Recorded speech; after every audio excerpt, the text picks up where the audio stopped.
Buenos días, amados hermanos y amigos de la Iglesia en Palmira, siervos de la palabra. Un saludo para todos ustedes y a ustedes, amigos, que nos han seguido en estos devocionales a lo largo de estos días. Damos gracias al Señor por cada uno de nosotros, porque nos ha guardado con vida y salud y nos ha permitido llegar a este fin de semana de este noveno mes del año que hemos comenzado, este mes de septiembre. Damos gracias al Señor por sus bondades, por su misericordia y porque nos ha guardado. Agradecemos todas y cada una de sus bendiciones y de la disciplina que nos da a cada uno por amor. Bien, amados hermanos y amigos, vamos entonces, en esta mañana vamos a leer el Salmo 40, como hacemos siempre, vamos a orar vamos a leer con base en el Salmo 40, y vamos a leer del versículo 1 al 3. Y vamos a orar al Señor. Recuerda que no te limites a escucharme, ora tú también. Debes orar, debemos aprender a orar. Leamos juntos Salmo 40, versículo del 1 al 3. Dice la Escritura: pacientemente esperé a Jehová, y se inclinó a mí y oyó mi clamor, y me hizo sacar del pozo de la desesperación, del lodo cenagoso. Puso mis pies sobre peña y enderezó mis pasos. Puso luego en mi boca cántico nuevo, alabanza a nuestro Dios. Verán esto muchos y temerán y confiarán en Jehová. Inclina tu rostro, cierra tus ojos y oremos al Señor. Y como lo decimos cada mañana, cada día, gracias Señor por este día. Siempre diremos las mismas frases cada día, Señor, porque no hay otra para decir distinta.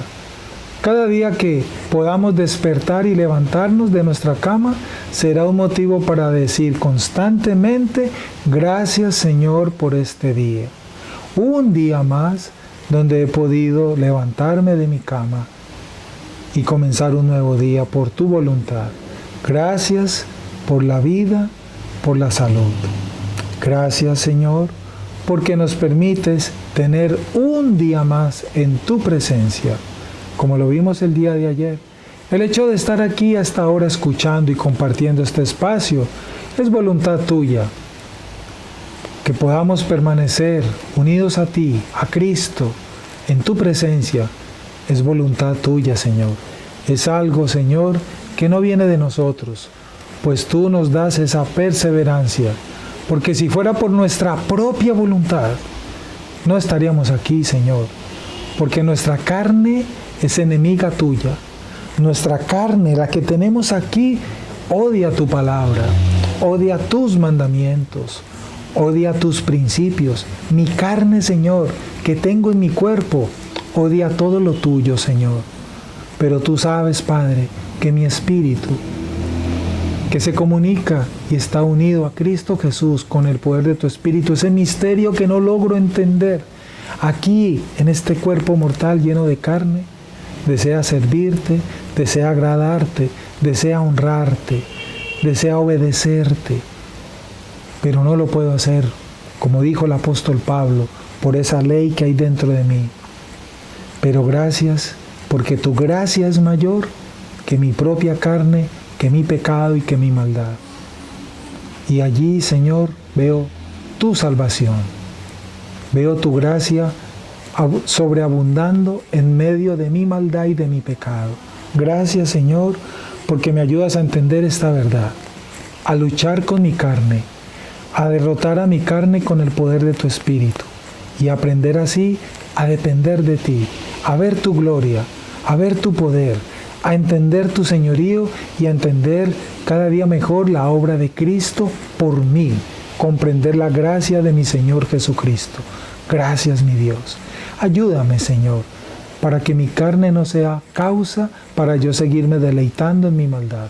Ayúdame a vencer mi pecado, Señor, con el cual lucho, y tú lo conoces. Tú conoces mi debilidad y mi lucha.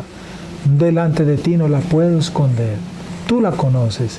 Ten misericordia de mí como la has tenido y ayúdame a permanecer constantemente en esa lucha, Señor, y arrepintiéndome constantemente. Porque sin arrepentimiento nadie podrá llegar a tu casa. nadie podrá verte jamás.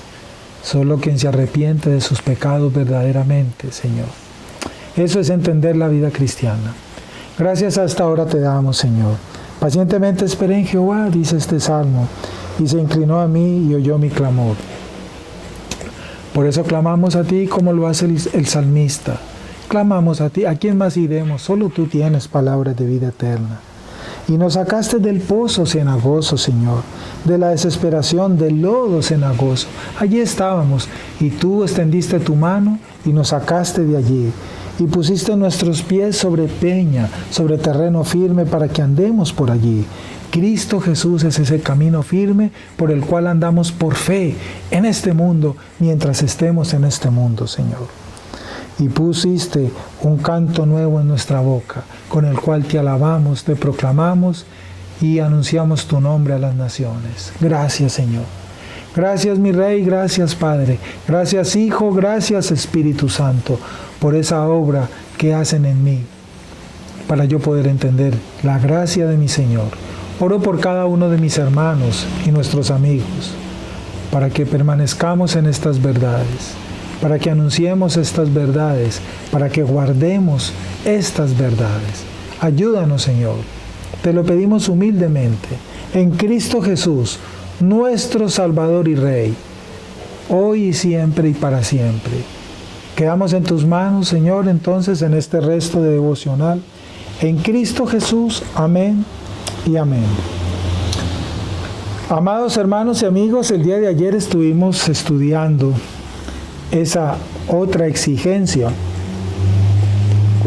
de nuestro Señor Jesús. Recordemos, estamos estudiando lo que Jesús exige de este mundo, un material de devocional muy hermoso del pastor John Piper, que nos enseña la Escritura, en la Escritura, a entender lo que Jesús exige de este mundo y que nosotros debemos conocer para que procuremos obedecerle a Él, guardarle a Él, para agradarle a Él. Eso es lo que estamos estudiando en estos devocionales. Vamos hoy entonces, en esta mañana, a meditar en otra de estas exigencias de nuestro Señor Jesucristo. Para ello vamos a leer el Evangelio de Mateo en el capítulo 16, versículos 24 y 25. Mateo 16, versos 24 y 25, y leamos la Escritura, y dice la Escritura: si alguno quiere venir en pos de mí, niéguese a sí mismo, tome su cruz y sígame. Porque todo el que quiera salvar su vida, la perderá. Y todo el que pierda su vida por causa de mí, la hallará. Leamos asimismo Marcos 1:17. Evangelio de Marcos, capítulo 1, verso 17, dice la Escritura: venid en pos de mí, y haré que seáis pescadores de hombres. Leamos ahora Juan 8:12. Evangelio de Juan, capítulo 8, versículo 12. Dice la Escritura: yo soy la luz del mundo, el que me sigue no andará en tinieblas, sino que tendrá la luz de la vida. Leamos ahora Mateo de nuevo, Evangelio de Mateo 8:22. Mateo capítulo 8, verso 22. Dice la Escritura: sígueme, deja que los muertos entierren a sus muertos. Y por último leamos Mateo 19:21. Si quieres ser perfecto, anda, vende lo que tienes y dalo a los pobres, y tendrás tesoro en el cielo, y ven y sígueme. ¿Qué encontramos en contexto en estos versículos para entender esta ordenanza inicial que leímos en el Evangelio de Mateo en el capítulo 16? Una frase que es muy conocida por los cristianos y que es un mandamiento. Mire, hay muchas frases conocidas por los cristianos, pero las han vuelto tan rutinarias en la religiosidad que viven muchos cristianos hoy en día, que no tienen claro que son exigencias de Jesús, mandamientos de Jesús para nosotros, para los hombres. Y la exigencia que encontramos aquí en contexto, Jesús dijo exigió: tomad vuestra cruz y seguidme. Tomad vuestra cruz y seguidme. Jesús no dijo: si quiere, toma tu cruz y sígueme. Si quieres, o cuando puedas, o cuando te sientas con fuerza. Él no dijo nada de esas cosas. Fue una exigencia. Jesús era completamente humano. Recordemos, cuando vino a la tierra, se hizo hombre. Eso significa que era completamente humano. Pero al mismo tiempo era completamente Dios, ese gran misterio que no logramos entender, esa unión hipostática de Jesús cuando estuvo entre nosotros hace 2000 años. Jesús fue 100% hombre de carne y hueso, con todas las debilidades humanas, y fue 100% Dios con todos sus atributos como segunda persona de la Trinidad. No logramos entender ese misterio, pero la Biblia nos lo enseña que así sucedió. Jesús fue completamente humano y completamente Dios. Eso lo leemos en Juan 1:1, bien claro. No era Dios con su revestimiento humano, como algunos creen. Cuando Jesús vino a este mundo, no fue Dios mismo con una cortina, un revestimiento humano ahí. No, a modo de disfraz. No, era real.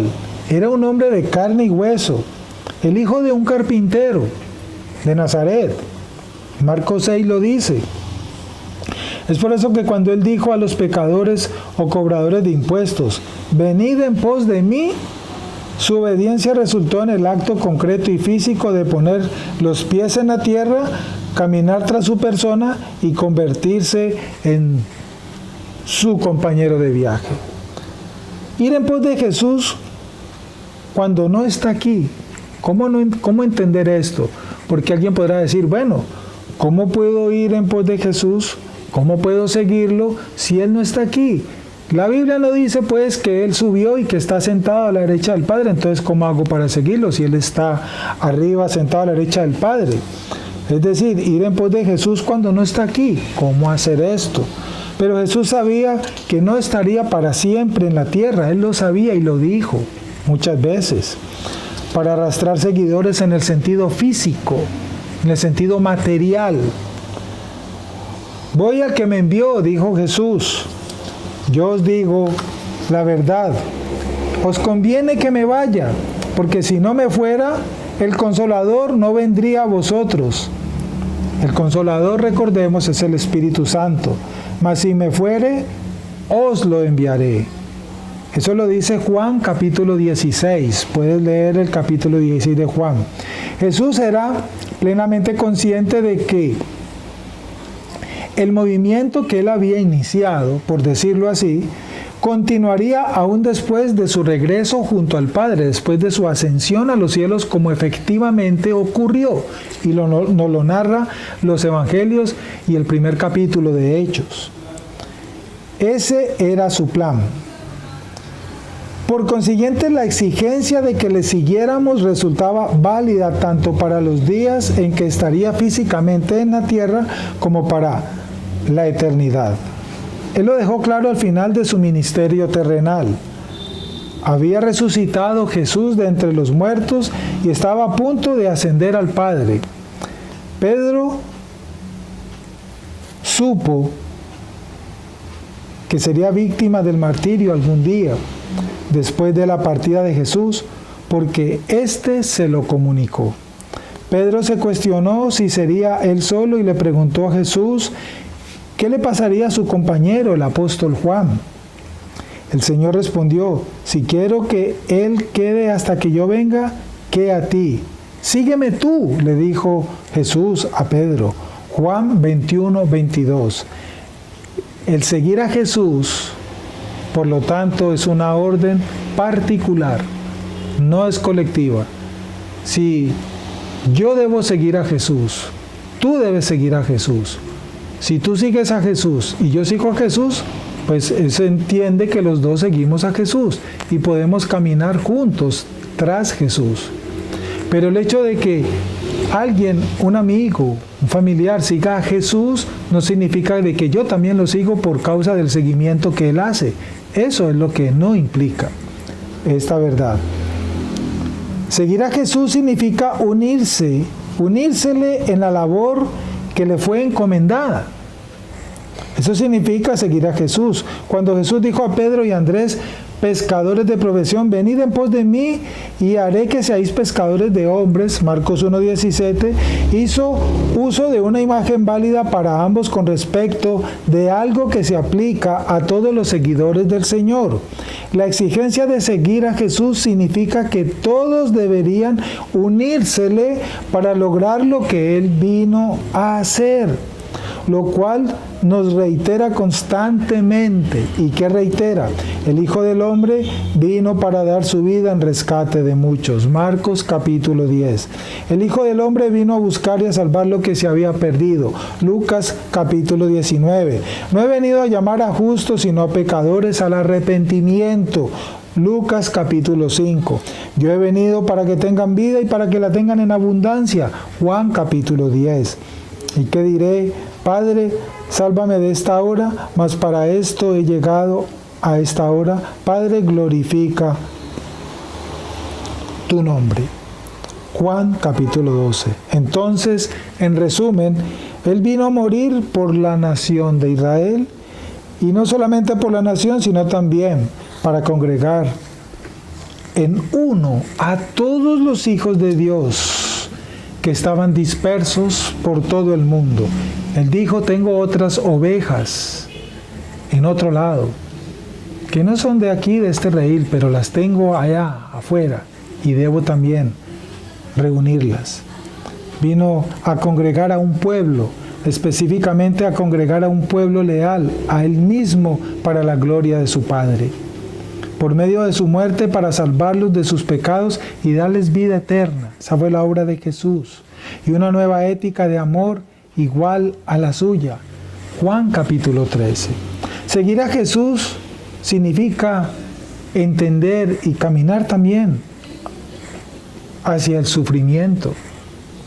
Hoy en día le están enseñando al cristiano que evite el sufrimiento, que el sufrimiento no es señal de una vida en Cristo, de una vida santa, de una vida de bendición abundante. Rechazan la idea de que el sufrimiento es contrario a una vida de bendición abundante en el Señor Jesús. La Biblia no dice eso por ninguna parte. Jesús nunca dijo, si están en mí, eviten el sufrimiento. Si están en mí, reprendan el sufrimiento. Jesús nunca dijo, quien está en mí y está sufriendo es porque no está en mí. Él nunca dijo eso. Esa verdad tú no la lees en la Biblia por ninguna parte. Jesús dijo por el contrario, bienaventurados son cuando por mi causa os persigan, os maldigan. Bienaventurados serán.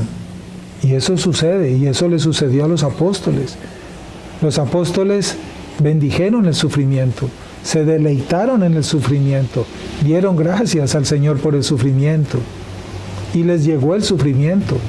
Hoy en día han torcido esa verdad.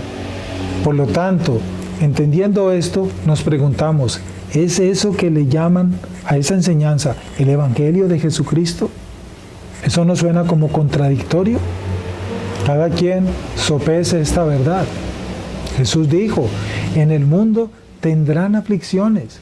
Jesús no dijo, quien viene a mí nunca jamás tendrá aflicciones. Él nunca dijo eso. Jesús dijo, a los pobres siempre los tendrán con ustedes. Jesús nunca dijo, el que esté en mí dejará de ser pobre. Él nunca dijo eso. Cristo dijo, bienaventurados son cuando por mi causa los persigan. Y así sucedió.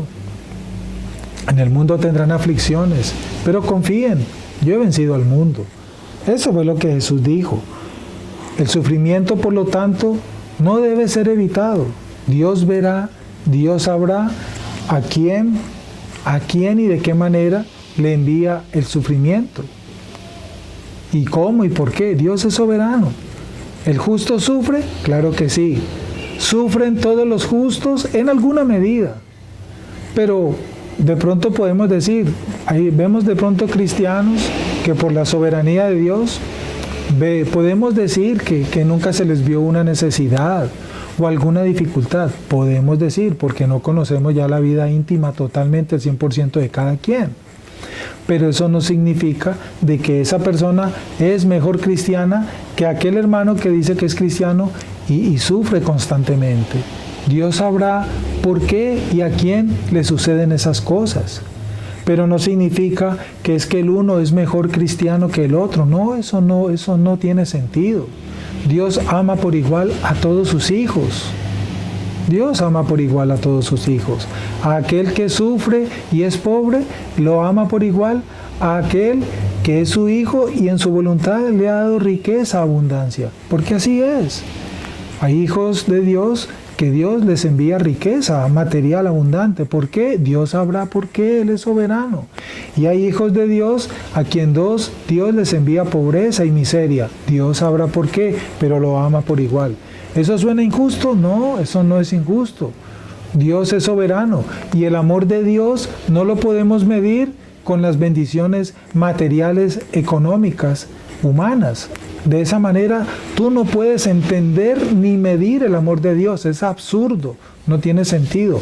De esa manera, en eso no consiste el amor de Dios. El amor de Dios no consiste en que aquellos a quien Él, por alguna ocasión especial, y que se arrepienten, y que reprenden maldiciones y todo eso, entonces Dios les va a dar riqueza, entonces a eso sí los está amando como debe amarlos. Y los otros que están en dificultad es porque no los está amando como debe amarlos. No, eso es falso, es una falsa enseñanza. No vuelvas a creer eso. Eso no es una enseñanza bíblica. Eso no, Jesús nunca dijo esas cosas, ni los apóstoles. Entonces, retomando, seguir a Jesús implica también seguirlo, incluso en el sufrimiento. Es más, Jesús sufrió constantemente. ¿Y qué sufrió Jesús? Insultos, calumnias, persecución, engaño. Tuvo hambre, tuvo sed, tuvo necesidades. Lo persiguieron, fue traicionado. Cristo sufrió, y mucho, bastante, fue engañado. Seguir a Cristo significa seguirlo también en cada una de estas cosas, que con seguridad en alguna medida, algún día en tu vida vas a vivir muchas tal vez de esas mismas experiencias que tu maestro, si es que ya no las has vivido. Entendamos el Evangelio. Sufrir por Jesús. Ahora, sufrir por Jesús aquí es algo temporal. La Biblia lo dice. La Biblia lo dice. Los sufrimientos que tenemos aquí en esta tierra son temporales. La mayor bendición que hemos recibido de Dios es haber sido librados de un sufrimiento eterno que tendrán los impíos, que tendrán aquellos que no son salvos. ¿Por qué? Porque ellos tendrán un sufrimiento eterno en el infierno. El sufrimiento que puede tener un hijo de Dios ahorita aquí en esta vida va a ser pasajero. Tendrá un final. Si un hijo de Dios ahorita está padeciendo una enfermedad muy dolorosa, que lo lleve incluso hasta la muerte, es probable que muera de ese sufrimiento por esa enfermedad. Pero cuando muere, cesa ahí su sufrimiento. Porque cuando sea resucitado, recibirá un cuerpo incorruptible que jamás se volverá a enfermar, ni a sentir dolor, ni llanto, ni tristeza. Lo dice la Biblia. En cambio, un impío que tiene abundancia y riqueza material hoy y muere en esa abundancia y riqueza material, cuando sea resucitado, porque va a ser resucitado, será para entrar en un sufrimiento eterno por toda la eternidad. ¿Entendemos esto? ¿Estamos entendiendo? ¿Qué es mejor? ¿Sufrir por causa de Jesús o deleitarme en la abundancia y después sufrir por toda la eternidad? ¿Qué será mejor? Cada quien evalúe de acuerdo a la claridad que nos dé el Espíritu en nuestro corazón del Evangelio de Jesucristo. Seguir a Jesús, como Él lo dijo, tome su cruz y sígame, es tomar una carga. No se puede seguir a Jesús sin tener una cruz también, así como Él tomó también su cruz. No existe cristianismo, por lo tanto, conforme a la Escritura, sin cruz, siguiendo a Jesús. No tiene sentido de un cristianismo sin cruz, no tiene sentido. En alguna medida, un verdadero hijo de Dios, pienso yo, va a tener alguna dificultad en algún momento, alguna prueba le va a llegar, porque es que por medio del dolor, por medio del sufrimiento, por medio de las pruebas, es que podemos ver la gracia de Dios, podemos entender su misericordia, podemos ver su poder para salvarnos, podemos ver su poder para sanarnos. ¿Cómo podemos entender todos estos atributos de Dios si no es por causa de un dolor o de un sufrimiento en alguna medida? Nunca entenderías el poder de Dios que tiene sobre la salud si no te enfermaras. Nunca entenderías el poder que tienes sobre los pecados si no sintieras el gozo en la paz de tu corazón por el perdón que Él te ha dado por su gracia.